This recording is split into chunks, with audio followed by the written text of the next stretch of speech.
Signal is being blocked in Venezuela and Russia. The app is a popular choice for encrypted messaging and people trying to avoid government censorship, and the blocks appear to be part of a crackdown on internal dissent in both countries.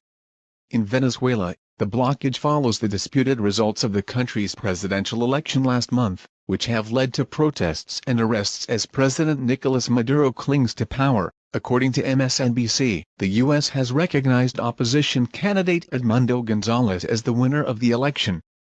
Internet monitoring service NetBlock said Thursday evening that Signal had become unreachable on multiple internet providers in the country.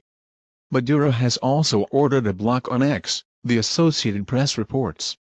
In Russia, the country's communications regulator, Roskomnadzor, says that Signal violated Russian legislation, reports Interfax. People in Russia also can't register a new Signal account without using a VPN, Reuters reports.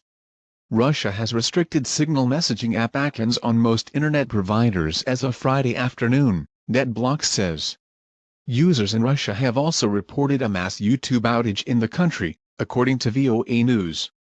We are aware of reports of some people not being able to access YouTube in Russia, YouTube spokesperson Saren Ward tells The Verge. That is not as a result of any technical issues on our side or action taken by us. We are aware of reports that access to Signal has been blocked in some countries, Signal says. If you are affected by the blocks, the company recommends turning on its censorship circumvention feature. NetBlocks reports that this feature lets Signal remain usable in Russia. Signal didn't immediately reply to a request for comment,